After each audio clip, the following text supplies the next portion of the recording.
Good day, Marshall, and to everybody who's connected today. What an amazing honor and privilege to join you all. I hope you can hear me fine.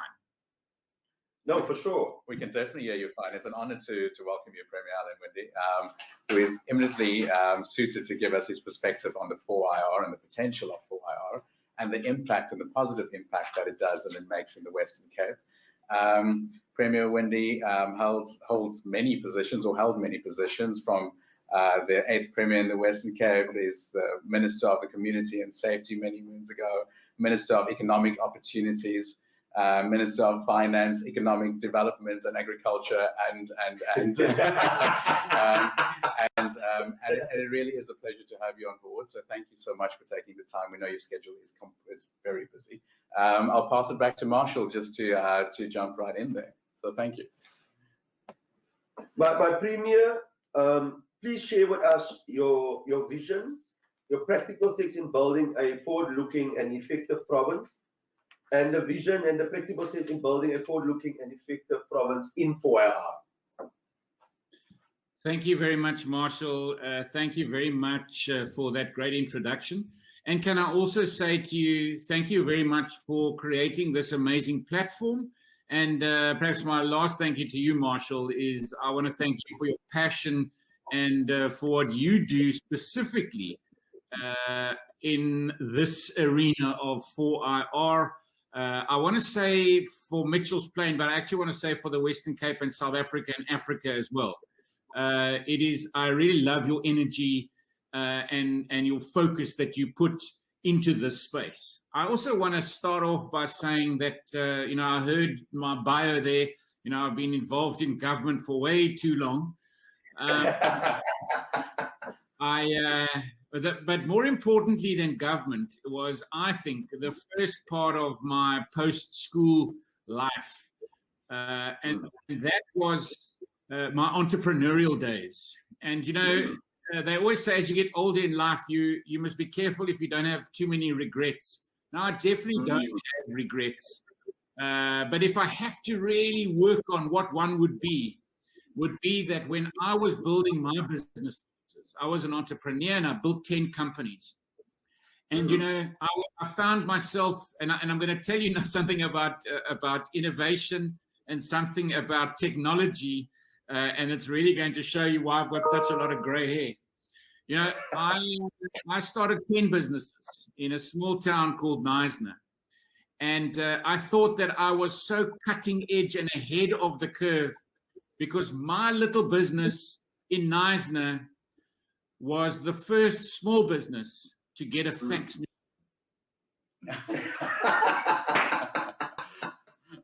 machine.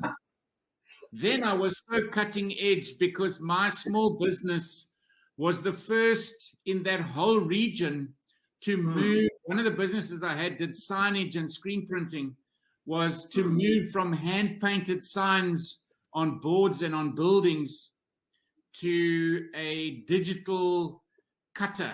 I had a computerized cutter that cut out those vinyl letters. I was the first business on the Gardenery to get one of those machines, and I was amazingly ahead of the curve in cutting edge and technology. And then perhaps the last one was I was one of the first guys to get a online banking system. And in those days, you bought a special little unit that you connected to your phone. The screen was those green letters on a black background screen. And I was cutting edge. But if I have to have one regret, was that regret that I would have, because jeepers, suddenly the world is a different place. And so with that, I again want to say to you, thank you so very much for this opportunity to engage, to speak. I perhaps have another regret today in that I can't spend the whole day with you, because looking at the speakers that you've lined up, it really does look like you're going to have an amazing day, a day that's going to plant, I'm sure, many seeds in many people's minds that will take them to another level, that make them think differently, make them behave differently, and make them make a bigger difference to specifically younger people in our region. And, for me, I think that's what it's all about. The opportunity that I've got now is not about what I've lost in starting businesses. The opportunity I have now is to be part of a change in movement that creates different opportunities for citizens of this region. And I want to say with a focus on young citizens. So I'm really happy to see the kind of guests you've got. You've got from the HOD, the new HOD, Brent Walters, in the education department. That is a critical connection space for young people into a future. You've got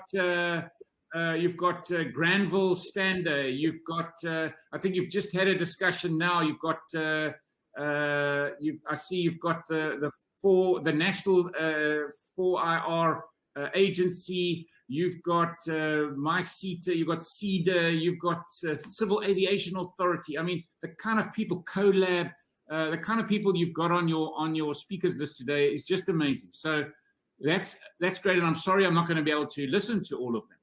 But if I can put something on the table from my side, and I want to say, first of all, that I really am sad that I can't host my first Thursdays anymore, where I interact personally with people who come and see me.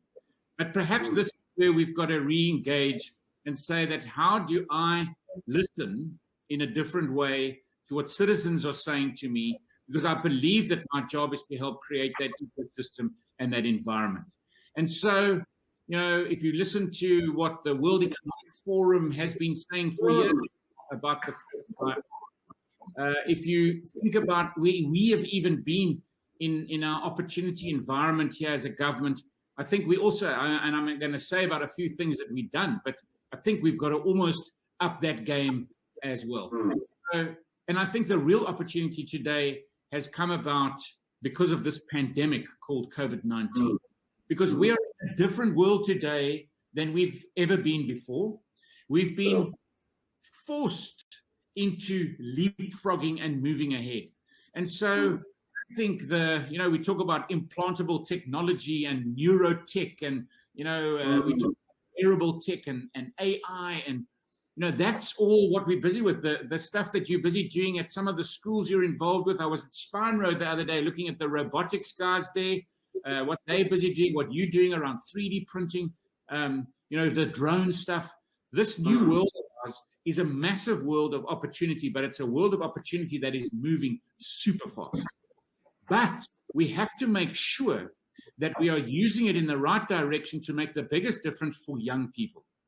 I started off speaking about where I come from in an entrepreneurial space, and we need to be understanding that young people, entrepreneurial stuff, and 4IR, that sort of nucleus of where it all comes together is how we have to make the biggest difference. Now, quite frankly, for young people in our region, and I talk about our region not only as a city, as a province, as a country, or even in sub-Saharan Africa, but in our country, 46.3% of our youth are unemployed in Q1 2020. That is unbelievable. That cannot be. And that's talking about our region. In our country, youth unemployment is the highest in the world. Now, we've got opportunity on this side, and we've got a major problem. We need to bring these together to find solutions for that future. Now, of course, I'll say what we've done, but I need to engage further and say to people on this place that's put in place by the government at 3 gigs free per person, I think that's another step forward, which is, for me, pretty exciting. We've got our youth cafes. We've got our Cape Access Centers. We've got them across the province. We've got, I think education is changing so rapidly. We've connected our schools. We've connected our libraries. If I think about the bandwidth barn, that's almost too old now. What's the new iteration? How do we take this forward? And that's where we've got to have this discussion. And so I like it that you've linked into your universities in this region, because we've got to also be talking about how we create that ecosystem in this region that we can leapfrog. We are up against so many other countries in the world, and we must leapfrog. We must use this opportunity to move ahead, create those opportunities, to dream big and make the biggest difference that we can. And that, for me, is, I think, the exciting part of the environment we find ourselves in. We've got problems on the one side, big problems, but we do have a massive opportunity where we can actually play above our weight. We can box way above our weight compared to other regions in the world. And I think we already have shown that when you see what kind of tech entrepreneurs are coming out of this region. And, normally when I speak, I always like to tell one or two stories. And I thought today I will tell you one story. Now, Marshall, how much time have I still got? My leader, you are, I don't know if you studied the script, but you are speaking right through the script. I don't know where did you pick up the script, but everything I would have asked you, you are saying it everything per words. I don't know if someone by accident sent the script to you when they were supposed to send the script to me. But you're on the right track. You see, the one thing is that we have many young people in our communities. We're all blaming. We're all saying that there's no opportunities. Hence, we are the creators of the opportunities. If you look at Tapelo, he's a young man. He wrote about a book of how you can create your own opportunities in this 4IR space. And I think we as young people of today, we must stop blaming and shifting. We need to take action, and we need to take the bull by the horns, and we need to see how we can play an active role in our societies today. And you're hitting it spot on. You're talking about your days when you were trying to be an entrepreneur. You were the first one to come with a fax machine. And I mean, it's the same like Marshall in Cape Town, in Mitchell's Plain, having a drone license, those kinds of things. And not just the drone license, but also having the air service license to fly commercially. So it is not where we say, yeah, it's only certain selective people who's got this. I mean, you are hitting it all on the head. And I think for us, it is an honor to have the Premier speaking it from himself. You go for the Premier. Is there anything you could share maybe to our communities, especially our young people, how you see, from your side, you were talking about how government is trying, and government can only do so much. But it's the community. What do you think community can do to help government? Okay, so I'm first going to tell you a story, because sometimes we think of ourselves here in the southern tip of Africa as left behind. True. Now, the kind of work that has been happening in this region for the last few years has been phenomenal, and I don't think we understand the true impact of what's been happening. You would have seen a study that was done that said between this Cape region, sort of like City Stellenbosch region, that we are now the tech hub or the Silicon Cape of Africa. And they look at the number of tech jobs and their ability. Now, the story that I'm going to tell you was, and you look at entrepreneurs like Katlego Mapai with Yoko. Yeah. And, when you really understand what he's been building and his team in this southern tip of Africa and the impact that it's going to have on Africa, let alone the world, is phenomenal. And so it's in that fintech space that we already have massive advantage. And, I picked this up a while ago. It was before COVID, so because I traveled. But, I launched a project in the morning. It was a Sunday morning. And maybe I'll go one step further. I had my credit card hacked. So I cut it up and canceled it and ordered a new credit card. And the delivery went wrong, and I didn't get my credit card. And on the Sunday, I was flying to a meeting of international leaders in Canada. But in the Sunday morning before I flew, I had the launch of a new cycling project in the region. And I thought to myself, well, if I don't have my credit card, it's not a problem to travel overseas. I've at least got a debit card. So I took my debit card out of my wallet and I put it in my cycling kit. And I went to go and launch this new cycling route and did all the things. And then I went back home, packed my bag, went to the airport, got on the plane, and flew to Canada. It was via Amsterdam. The next morning, I land in Amsterdam. I'm walking through the airport, trying to kill some time before my next flight. And I see a shop. In the shop, I see a shirt that I like. And I grab the shirt. I get to the till, and I take out my wallet. I don't have $1, dollar, pound, euro, nothing in my wallet. And I've got no cards. Zero. Nothing. No money in the purse. I can't pay. So the first thing I do is I take out my phone, and I could not believe it because, if you live in this region in the southern tip of Africa, there are so many payment apps and payment banking solutions. You don't need credit cards. You just use your phone and an app. That's how we conduct business here in the southern tip of Africa. Well, here I was in Europe thinking that Europe is ahead of the curve. Meanwhile, we are way ahead of them when it comes to financial fintech. Way ahead. I then went to Canada. When I get to Canada, they were even worse off than Europe. Eventually, my wife went to the post office and did a postal transfer, and I had to take my passport and go to a post office in Canada to get some cash withdrawal. That's how I got money. It was like I was going back 40 years in technology. And that story just goes to tell you what kind of ecosystem we have, what an opportunity system we have here in South Africa and in the southern tip of Africa. It is a major platform and opportunity to leapfrog. And the reason why we can leapfrog is because these other countries who we are going to disrupt are so embedded in the old system, and they owe so much money to the old system. They have not nearly paid off their technology that they've got, which is ancient technology, which I referred to right in the very beginning of when I ran my own businesses with fax machines and these separate units with those little green and black screens with the little numbers on it. Those companies in Europe are still stuck in that time. Where we are in the opportunity society, we're in the opportunity age. And we must just understand that that is the time that we are in. And we must utilize that. And of course, government does have a role. We've got to create that youth cafe. We've got to create that broadband Wi-Fi internet space. What we also have to do, which is what Brent Walters will talk about in our education system, is change our curriculum, is change our systems of education. At the beginning of this year, we had 19,000 learners who were not placed because we weren't planned for them for the start of the year. What does that say to us? We need to build 19 more 1,000 learner schools. We don't have the money for them. But what is the opportunity? The opportunity is for IR. The opportunity is this platform to say, how do we build the modern school of the future? The modern school of the future is exactly the same way as we're having this seminar. The modern school of the future, and that's where we've got to think with our entrepreneurs. And perhaps as I sort of end off here, I want to say that entrepreneurs using tech must understand the most important, but also the basics of any entrepreneurial society.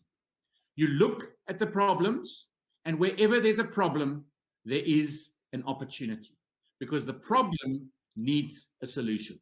And entrepreneurs create solutions for problems. That's what they do. And I think all that we've got to do is create the ecosystem, whether it's broadband or red tape removal, red tape reduction, and ease of doing business, and whether it's just a WhatsApp message, a social media message, or a platform like this where we engage to say, but have you thought about this piece of technology or removing that regulation?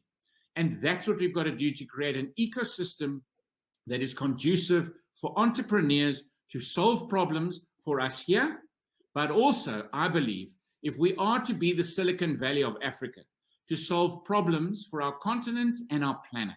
And we have the ability to do that.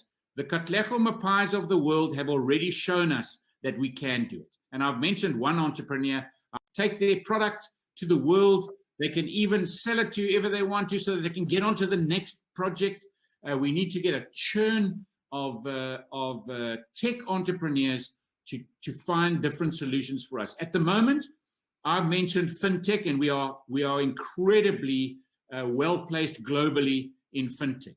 But I think with a pandemic, with health tech, there are massive opportunities. With ed tech, there are massive opportunities. Why do I say that? Because there are issues that we are facing as nations. There are issues that we are facing as a nation. There are issues that we are facing as a region within South Africa that are affecting us as citizens. Our health and COVID-19, there must be opportunities. Education and the pressure on our system, there must be opportunities. And so, what are those problems we're facing? Let's go and find those solutions. And Marshall, this kind of platform is where those seeds are planted. And I want to say once again, thank you so very much for creating this opportunity and for all of those people involved in this ecosystem right now here in the southern tip of Africa. You guys are the heroes, and you guys are enabling us to really jump beyond 4IR to showcase this southern tip of Africa to the world. Thank you. My Premier, on behalf of the community, we really appreciate the leadership and the interest you have taken in the work that you are doing and trying to create opportunities for our communities and our young people to develop forward-looking 4IR skills.